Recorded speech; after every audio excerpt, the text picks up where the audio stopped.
The worst thing that can be said about a team is that they don't play hard. You know, the worst thing anybody can say about your team is y'all don't play hard, and that's something that we never want to hear about us. The worst thing that can be said about a team is that they don't play hard. For the team to not compete, not play hard, just drives you nuts, because that's one thing you can control. Sometimes you can't control if the ball goes in or out. And sometimes it's going to be one of those nights where it's not your night, but you can always control how hard you play. And almost worse than losing is when people don't think you play hard. Fourth question I got at the press conference. Probably the hardest thing to get over to kids is that you got to play hard for 40 minutes. Ask me if you guys have quit. That's a reporter here in town. Ask me, do I think you've quit? Because you guys don't play hard. By the way we played, I mean, I can see why people were saying that. Bottom line, didn't show up, didn't play hard. Effort. If you give your best effort, that's over half the battle. You know, you want to be competitive. You want to go out there and play as hard as you can every single game. And there's been times when we haven't played as hard as we should have. And who knows what the reason is. You know, we're harping on them every day in practice. But effort's the one thing that I think if we could take care of, that really can control a lot, especially from a defensive end. Because if shots aren't falling and you're playing defense, we did this some early on. We had some games we weren't shooting well, but our defense kept us in it. But lately, it's just like now that our shots aren't falling, we're just not even going to play defense. It's just been a snowball effect. There's 14 games left. How would you like to be the leader of this group and be asked that question? If you're not going to give any effort at all, and fans see that, not only fans, but the opposing team see that, they're just going to feed off of it. From a coaching standpoint, what you do on good teams is you teach. Effort's a given, and that's been some of the problems this year. So I'm not going to quit. And if the guys do quit, I'm not going to play. I'll just play with what we got. Because I know one group in here, we're not going to quit. You know, as coach, you just got to keep working. You got to keep grinding. You got to try new drills. I mean, trust me. And I've said this before. No one is more upset than I am. Don't get this one, we try to get the next one. We don't get that one, we try to get that. That's how my whole personality is. We know what we're doing. And that's the worst thing being a coach when people aren't around the program. You know, we're with these guys 24/7. We know what we're doing. We're trying everything. I'll try to get you guys to win as many games as possible. Just keep fighting, man. You know, that's he's going to keep fighting for us, and you know, we got to keep fighting and we got to keep getting better. You don't get down. You can't feel sorry for yourself, because that's when things get worse. I mean, to me, when things are going bad, you got to get mad. You got to get up. You got to fight. His message was, you know, we just got to fight. Just got to play hard. If you're going to get out of a slump, you got to just keep fighting and keep playing hard.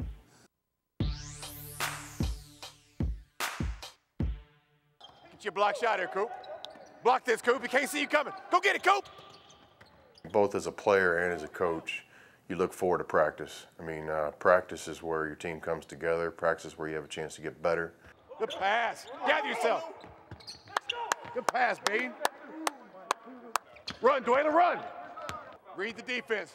Read the defense. Too much dribbling, Bean. Just make the simple play, Bean. Get your block, Dwayne. Get ready, Dwayne. Get right, Dwayne, now. Let's get back to contesting shots.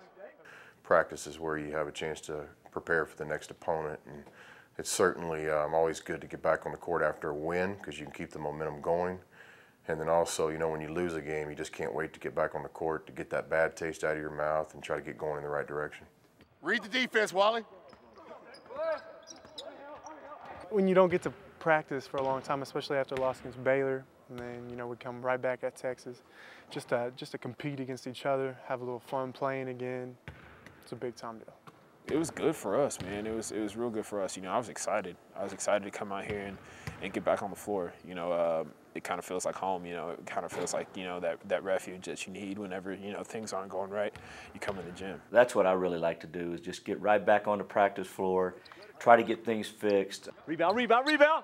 Repeat what we've done right and try to work on what we've done wrong. And I think every time you go on the floor, I think a coach has a picture in his mind of what's going to take place out on the court. Come on, D-Way. Give a good pass now. First pass, shoot the ball. Talk it up. Finish, finish. Get it, Jake. At this point, I think our players are really struggling with having that same picture that the coaches have. And that's frustrating for us because we continue to try to get that in their heads, and we'll continue to try to do that. And eventually someday it'll click in. Good, there you go. And we just got to continue to search for ways for them to understand, hey, this is how we want to play. This is the picture we see in our minds. Let's have you see the same picture and execute it out on the floor. Come on, come on, come on. Let's work. Spread. Where's the ball, Reese? Box out. You defend and you rebound in practice, and why didn't I do that in the game? So it's really therapeutic to get back to see that you can do those things. You can run a lot faster than you showed in the game. Box out. Get up, big fella. Get up, big fella. Ball up. Help. Good pass, B. Reese. Go on, let's go. Take it in, B. All the way in. Good cut, John. Let's go, hustle up. You can make shots, so get you ready for the next game. There you go. Get up, D-Way. That's it, Mike. It's good for us to all get back in the gym and get back on the same level and get back on the whole competing.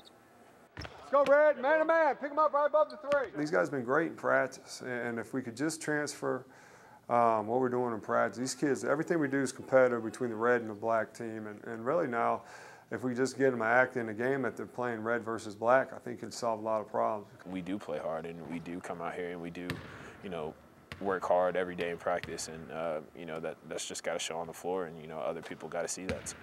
We've got to get this thing turned around as quickly as we can. So there's definitely a different vibe in practice, but that's good. I mean, that's good. We need some urgency. These guys need to understand what's at stake. Block it, Luke. Thank you, Brad. Good block, Brad. That's how we can test shots. Because they have a lot of intensity in practice. It'd be easier if practices weren't going well. Then we could really sit here and think. But I mean, they're doing everything well in practice. We're just having a hard time transferring the intensity from practice, from the defensive end, and the cut moving on offense to the game. It's going to be like a hornet's nest going there. That's fine. That's okay. We're playing in the Big 12. We got to expect that. All the scouting report does is kind of puts us in a better position to go out and compete in the game. We don't want them to get there, but if they get it, make them earn it from the line. I really want the players to get in their minds what the other team's going to do. Very precise. I mean, he knows everything about them, their tendencies, their plays, and he goes through them and makes sure you know them. I mean, if you mess up on one of Bubba's personnel thing, then you just aren't paying attention ever. Our philosophy with game reports and scouting reports and those kind of things is we never copy things off and give them to the kids in a scouting report. We always call it out and they write it down, and we feel like the players get learn it a little better when they do that. If it's kind of personalized, it's in their own notebook, then they have a chance to look through those notebooks and study it. They take those on the road with them, and there's a lot of notes in there on every player on the other team and the tendencies of the other team, and they can study that at any time, and it'll help them be prepared for the game. It's very detailed, and he makes sure that you know everything. He makes sure that you know exactly what's going to go on during the game, and he makes sure that you're well prepared for the game that you're about to play, and that's a great thing about Bubba. Shoots open threes. Likes to pull up. Likes to get going and pull up and shoot the jumper. Gets rebounds. Shoots threes. See how much he's using the dribble to try to make a play? All kinds of moves with the ball to try to go make a play. Strengths and the weaknesses of all the players they're going to be playing against. There's always a thing that you can take away from a team. Good rebounder. Shot goes up, he's going to get in position. Aggressive to make a play even with the defense on him. Here he is. Offensive rebound. He blocks the defensive guy out.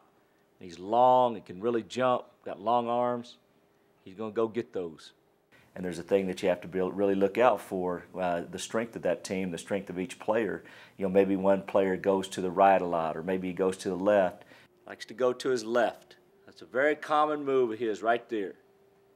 Trying to get to the middle. Here he comes with a handoff on an out-of-bounds play, getting down the lane, little floater. And if you're aware of that, or maybe a guy in the post, he goes to his left shoulder, right hand every time. Likes to face up and shoot in the post. Shoots it out to 18 feet. Very good rebounder. Well, if you can take that away from him, make him go to his weakness, it gives you a lot better chance to win the game. The only way we're going to get it all together is if you guys somehow decide you're going to play together as a team. We're working really hard to try to get these guys to understand if you'll play together, if you'll play hard, if you'll play smart, then you got a chance to win any game in the Big 12. And the Big 12 is very competitive, obviously.